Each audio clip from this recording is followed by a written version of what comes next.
প্রিয় শিক্ষার্থী বন্ধুরা, ইউটিউব চ্যানেল পিএম লার্নিং স্টেশনে তোমাদের স্বাগত জানাই।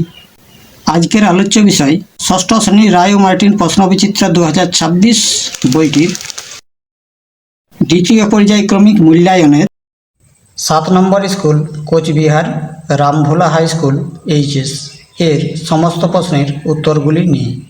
প্লিজ তোমরা ভিডিওটি লাইক করো, কমেন্ট করো এবং চ্যানেলে নতুন হয়ে থাকলে প্লিজ চ্যানেলটি এবার সাবস্ক্রাইব করে দিও। তাহলে আর বেশি কথা না বলে শুরু করা যাক। এক দাগের এক সঠিক উত্তরটি নির্বাচন করো। একের এক 0.6 গণিত 0.06 গণিত 0.006 সমান সমান কত? তাহলে উত্তরটি হবে অপশন এ 0.000 এবার দাগ নম্বর 2 42 কিগ্রা 15 ডেকাগ্রাম সমান সমান কত গ্রাম? উত্তরটি হবে 42,150 গ্রাম। অপশন এ সঠিক উত্তর। এবার দাগ নম্বর 3 15টি লজেন্স এর মধ্যে 3টি লজেন্স নিলে মোট লজেন্সের শতকরা কত? তাহলে 3/15 গুণিত 100, 3 5 15, 20%। এবার দাগ নম্বর 4 1/3 সমান সমান কত? তাহলে উত্তরটি হবে 0.3 পৌনঃপুনিক। এবার দাগ নম্বর 5 প্রদত্ত কোনটি আয়তঘনক নয়?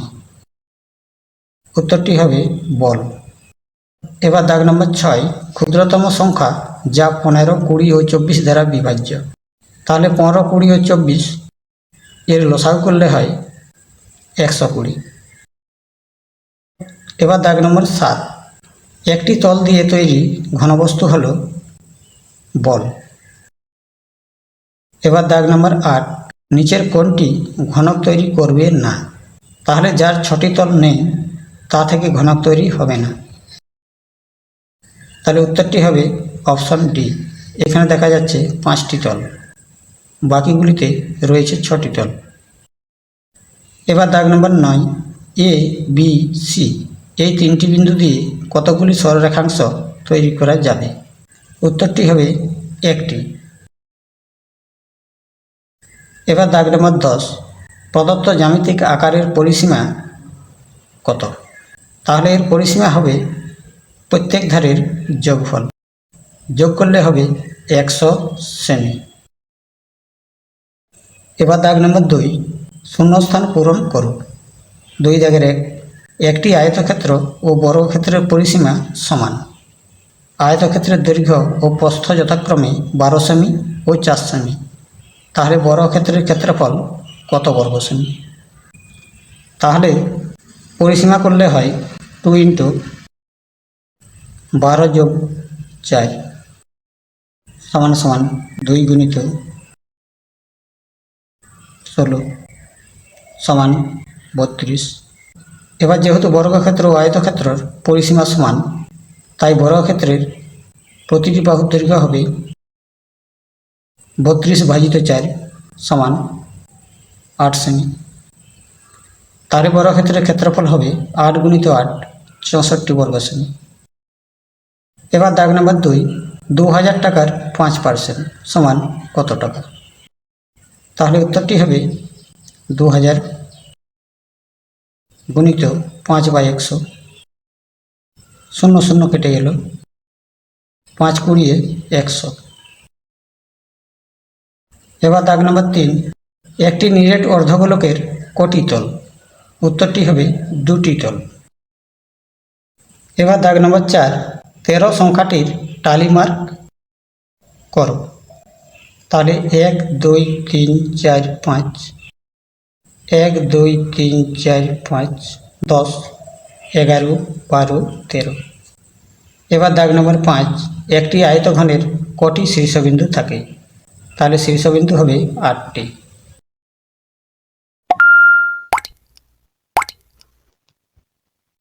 এবার দাগ নম্বর 3 যে কোনো 5টি প্রশ্নের উত্তর দাও। 3 দাগের 1 55 মিটার লম্বা বাঁশের 11 মিটার কাদা ও জলের নিচে আছে। বাঁশের শতকরা কত জল ও কাদার উপরে আছে? তাহলে মোট বাঁশের দৈর্ঘ্য 55 মিটার, কাদা ও জলের নিচে আছে 11 মিটার। তাহলে জল ও কাদার উপরে আছে 55 বিয়োগ 11 সমান 44 মিটার। অতএব শতকরা জল ও কাদার উপরে আছে 44/55 গুণিত 100। কাটাকুটি করলে হয় 80%। এবার দাগ নম্বর 2, 0.272 2-এর মাথায় পৌনঃপুনিক সংখ্যাটিকে সামান্য ভগ্নাংশে প্রকাশ করো। তাহলে সামান্য ভগ্নাংশে প্রকাশ করলে হয় 272 বিয়োগ 27 বাই, একটির মাথায় পৌনঃপুনিক তাই একটি নয়, দুটির মাথায় নেই তাই দুটি 0। এবার বিয়োগ করলে হয় 245 বাই 900। কাটাকুটি করলে হয় 49/180। এবার দাগ নম্বর 3, 3টি ছোট ট্যাঙ্কে যথাক্রমে 35 লিটার, 56 লিটার ও 84 লিটার তেল আছে। সবচেয়ে বড় কত মাপের পাত্র দিয়ে ট্যাঙ্ক 3টির তেল পূর্ণ সংখ্যক বার মাপা যাবে? তাহলে ওই পাত্রের মাপ হবে সংখ্যাগুলির গসাগু। তাহলে 35 লিটার, 56 লিটার ও 84 লিটার এর গসাগু করেছি। 35 ও 56 গসাগু 7। এবার 7 দ্বারা 84কে ভাগ করেছি, 7 বারে 84, অতএব গসাগু সমান 7।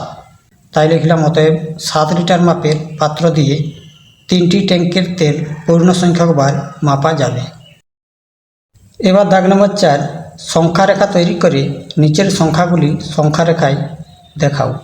+5, -3, +2, -6। এর নামগুলি হবে পি, কিউ, আর ও এস। তাহলে পি +5, কিউ -3, আর +2, এস -6। এবার দাগ নম্বর 5, সরলতম মান নির্ণয় করো। 1.25 গুণিত 1.25 প্লাস 2 গুণিত 1.25 গুণিত 0.75 প্লাস 0.75 গুণিত 0.75। তাহলে এটি একটি বীজগাণিতিক সূত্রের বিস্তার। সূত্রটি হবে 1.25কে যদি এ ধরা হয়, 0.75কে যদি বি ধরা হয়, তাহলে সূত্রটি হবে a square plus 2ab plus b square সমান সমান a প্লাস বি এর হোল স্কোয়ার। যোগ করলে হয় 2। তাহলে 2 এর স্কোয়ার সমান সমান 4। এবার দাগ নম্বর 6, প্রদত্ত সংখ্যাগুলিকে মানের ঊর্ধ্বক্রমে সাজাও। 0.3, 0.16, 0.1। তাহলে মানের ঊর্ধ্বক্রমে অর্থাৎ ছোট থেকে বড় সাজালে হবে সবচেয়ে ছোট 0.1 পৌনঃপুনিক। তাহলে পৌনঃপুনিক থাকলে 1 ঘুরে ঘুরে আসে, তাই বলতে পারি 0.11। এটা হলো 0.16, এটা হলো 0.33। তাহলে সবচেয়ে ছোট হবে 0.1।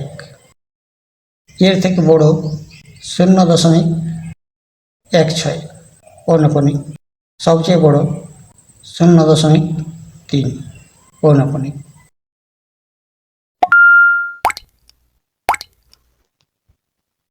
এবার দাগ নম্বর 4, যে কোনো 5টি প্রশ্নের উত্তর দাও।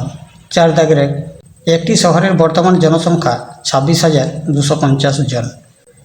যদি বার্ষিক 4% হারে জনসংখ্যা বাড়ে, তবে পরের বছর জনসংখ্যা কত হবে এবং 2 বছর পর জনসংখ্যা কত হবে? এই অঙ্কটি 5 স্কুলে করে দেওয়া হয়েছে। 5 স্কুলে 4-এর অথবা এই অঙ্কটি রয়েছে। এটি একটি রিপিটেড অঙ্ক, তোমরা এটি দেখে নিও। এবার দাগ নম্বর 2, একটি ইঞ্জিনের সামনের চাকার পরিধি 1 মিটার 4 ডেসিমিটার এবং পেছনের চাকার পরিধি সামনের চাকার 2.5 গুণ। কমপক্ষে কত পথ গেলে চাকা দুটি পূর্ণ সংখ্যক বার ঘোরা সম্পন্ন করবে?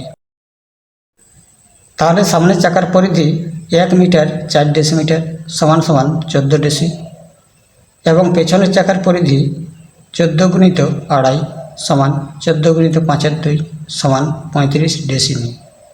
এবার 14 ও 35-এর লসাগু করা হয়েছে। 70 ডেসি সমান সমান 7 মিটার। অতএব 7 মিটার পথ গেলে চাকা দুটি পূর্ণ সংখ্যক বার ঘুরবে। এবার দাগ নম্বর 3, হালদার পাড়ার মোড়ে রমেনবাবুর ব্যাগের দোকান। রমেনবাবু নিজেই ব্যাগ তৈরি করেন। এই সপ্তাহের ব্যাগ বিক্রির তালিকা তৈরি করা হলো। নিজের সুবিধা মতো স্কেল নিয়ে এই তথ্য থেকে একটি স্তম্ভচিত্র অঙ্কন করো। সোমবার 40, মঙ্গলবার 30, বুধবার 35, বৃহস্পতিবার 25, শুক্রবার 20, শনিবার 30।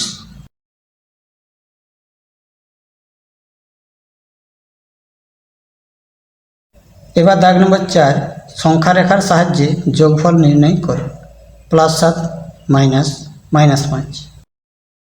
তাহলে +7, 0 থেকে ডান দিকে 7 ঘর। এবার দেওয়া হয়েছিল -5, তাহলে মাইনাস মাইনাসে প্লাস করা হয়েছে, তাই 7 থেকে আবার 5 ঘর ডান দিকে, তাহলে হলো 12 ঘর, তাই উত্তরটি হবে +12।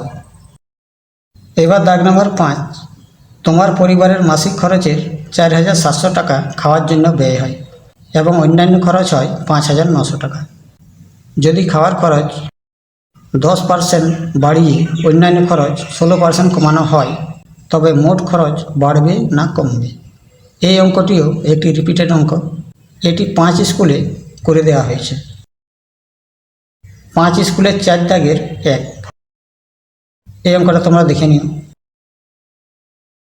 এবার দাগ নম্বর 6, 3টি আলাদা আলাদা রাস্তার ক্রসিংয়ে 3টি ট্রাফিক সিগন্যালের আলো যথাক্রমে প্রতি 16 সেকেন্ড, 28 সেকেন্ড ও 40 সেকেন্ড অন্তর পরিবর্তন হয়।